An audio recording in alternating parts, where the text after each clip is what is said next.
Hey everybody, my name is Rick McKinley from Imago Dei in Portland, Oregon, and thanks to the four of you from Portland, Oregon. But it's my privilege to get to interview Eugene Peterson, and I'm nervous because you've helped shape me in a lot of ways. Remember when you wrote the Bible?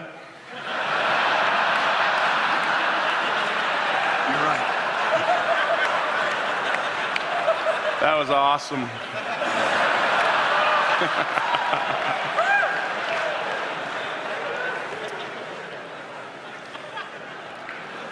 All right, that's enough. Let's get on with the interview. In all seriousness, you have impacted not only me, but hundreds and hundreds of pastors. And your memoir, The Pastor, has just come out. And so it's just great to be able to take some time and hear from you.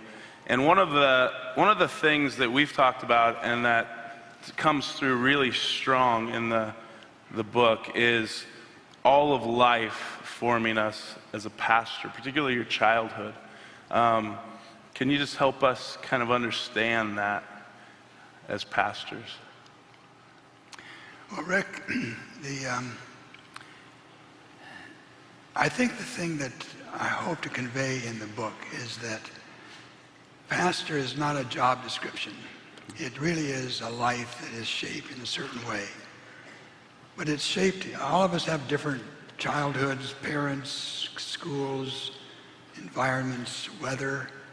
And so to try to model yourself after somebody else is almost always a mistake. I think being a pastor is the most context-specific vocation there is. And I never planned to be a pastor, never thought I'd be a pastor, didn't like pastors. And they were always, in the world I grew up in, pretty tangential to what I would consider real life was. And then there came a time when I did become a pastor. It was kind of a crisis time when I was about 25 years old. And then I started looking back and noticing all the things that were shaping. I'd been a pastor all my life. I just didn't know it. And this book helped, brought some of those memories back, things I'd forgotten about for years. I realized that's formative for me. That's how I became who I am. Yeah. But your life is vocational, not just your job. So even those of us here who perhaps don't look back and see this great Christian heritage, but God sort of intervened in our life, but really all of it is something He's redeeming, and all of it is something He's using to form us into the pastors we are today, men and women. Your parents played a pretty significant role in that. Do you have a story to tell us about the butcher shop or listening to your mother preach? Well, yeah, my father was a butcher, and I grew up in the butcher shop, helping him. Mostly I just washed the glass in the showcases. And but I was there, and my dad always wore a white apron, and so my mother made me an apron out of flour sacks. And every year she'd make me a new apron to accommodate my growth. And I knew the story of Samuel, and so every year I'd get my new robe, priestly robe, and follow my dad around. And when I was about 7 or 8 years old, probably was 9, we had a new pastor, and he was majoring in Leviticus, and he started preaching sermons on Leviticus. And I was excited because I knew all about Leviticus. I mean, I'd grown up in slaughterhouses, killing calves, and blood sloshing on the floor, and the innards piled in, getting the hides laid out, and after about 3 sermons, I realized he knows nothing about Leviticus. So I just quit listening. Waited. He was probably a vegan. Didn't go well. I waited for the next pastor. I didn't have long to wait. We got a new pastor every year or two, so it was easy. As you moved into this calling to pastor, God placed you in the middle of starting a church. You were a church planner, and through that process, developed a congregation, built a church, and found yourself in the tension of success versus calling or vocation after the building's built and the people have come. Tell us about that tension and where you finally ended up. Well, I knew what I wanted to do as a pastor. I just didn't know how to do it. But I knew I didn't want to be an entertainer. I grew up in entertainment religion. And then I became a Presbyterian, and I didn't care much what was going on there either. That was kind of bookkeeping. And so as I had a new congregation, I thought, I'm going to try to do this right, but I think what I really want to do is I want to make sure these people know about God, and they need to know each other. So God and Jesus and a holy congregation, a holy God, a holy congregation. And in the process of starting that, I thought, I've got to be insistently local. This is the place I'm called. A congregation is a local place, and it has to be personal. I've got to develop relationships with all these people.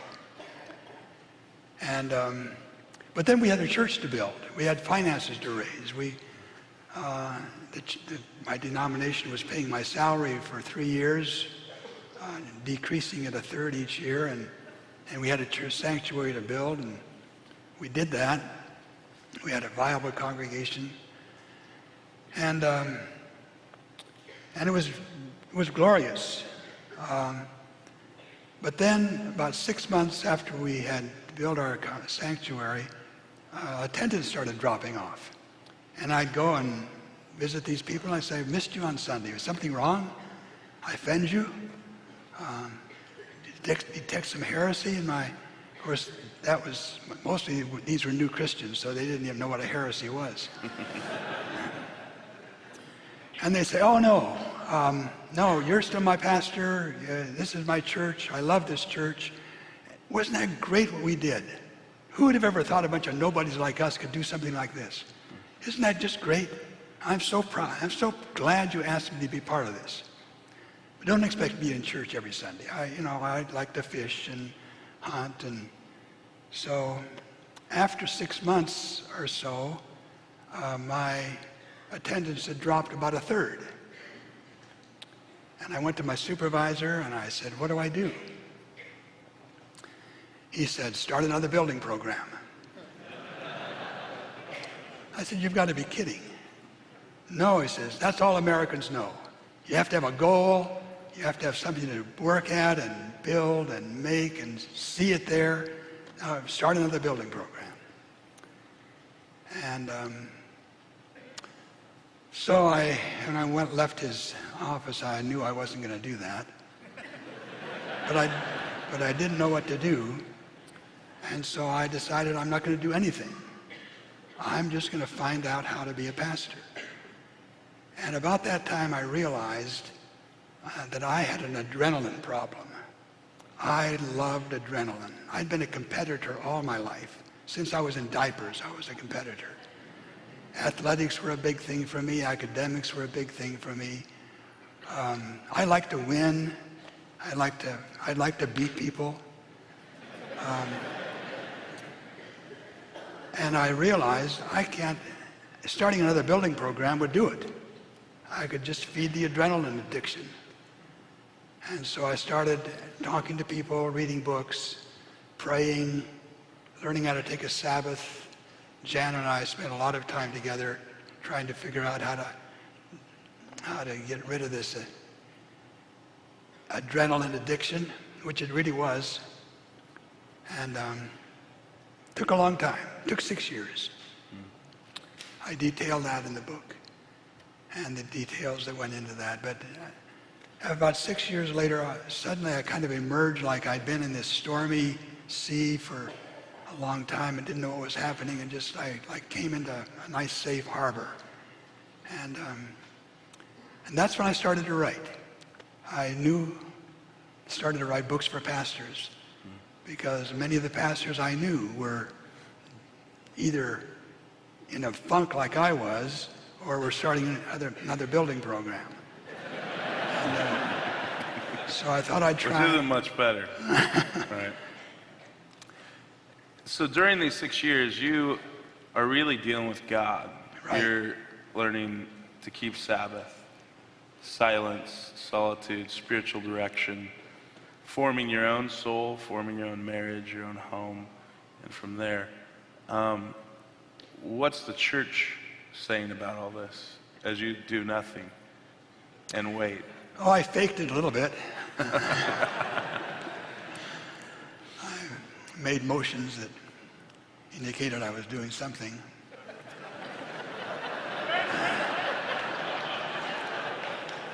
But I'll tell you what I did deliberately.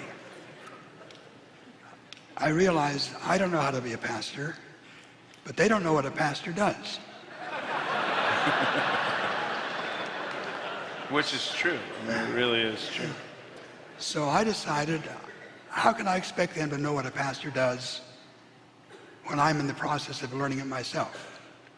So I started taking my elders and deacons on 2 retreats a year, overnight. And basically the format was, I would say to them, I'm your pastor. I need to know you. I need to know your workplace, what's going on, what's like. And but you also need to know me. You need to know my workplace. You need to know what I'm doing when you don't see me. And so we'd have those 2 overnight retreats a year, getting to know each other as workers, as pastors, as doctors, as engineers, as housewives, whatever. And it didn't happen all at once. But I was persistent, and they were faithful in being with me. But after about 5 years, I had a congregation of laity that knew what it meant to be a church and not just have a pastor who told them what to do. So that was the thing that really created the congregation as it matured. And part of that, there was sort of a defining moment in there where you literally resigned in your own discovery of this, of the congregation as a holy thing and not just a means to an end. We don't use people to accomplish mission, but they are the mission. They are the mission. So tell us about resignation, because I do it every Monday, but I just send a letter to myself. I was sitting in my living room, and Karen, my four-year-old daughter, came up to me after dinner one night, said, "Daddy, read me a story." And I said to Karen, "I'd love to, but I can't. I've got a meeting tonight." And she said, "This is the 34th night in a row that you've had a meeting." And I thought, wow, what have I done? And the meeting I went to was my session. I walked to the church a quarter of a mile. I walked in, I scrapped the agenda. I said to my elders, I resign. And we've built this church. We've done this magnificent job. We have a congregation, but I'm not a pastor. I'm not a pastor. I've already failed now as a father. I'm now failing as a pastor. I quit. I'm resigning as of right now. And one of the elders said, "Well, what do you want to do?" I said, "I want to be your pastor. I want to have time with you. I want to study, know what's going on so I can preach well. I want to be with you in your lives. I want you to be with me in my life. I don't let you get close to me because I'm too busy. So I quit. And Because you didn't want to be running a church. a church. So they said, why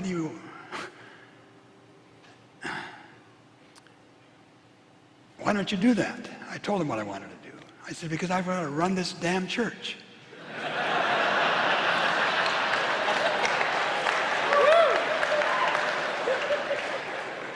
And then one of them said, why don't you let us run the damn church?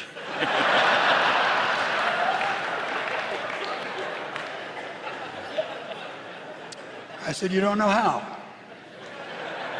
And she said, it looks like you don't know it too well either. All of us have learned how to do what we're doing pretty much on the job. We're willing to be on the job with you. So they did. 2 weeks later, Karen didn't ask me to read her a story. I walked up to the church. There was a session meeting. I thought I'd just drop in. And I took a chair kind of outside the circle, and one of them said, what are you doing here? I said, well, I just wanted to encourage you. I didn't have anything to do, and I just thought I'd just encourage you. And the elder said, you're not here to encourage us. You don't trust us.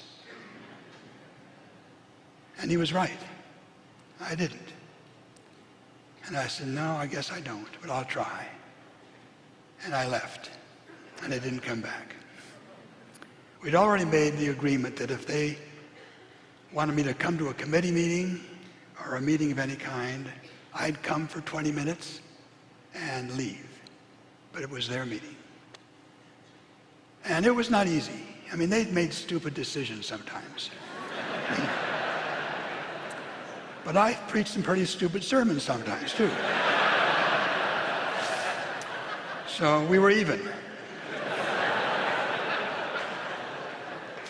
But over the period of, I guess, maybe that next 10 years, we had a congregation that was fully, well, I exaggerate. Jan, I have a middle initial H, and she says it stands for hyperbole. It doesn't.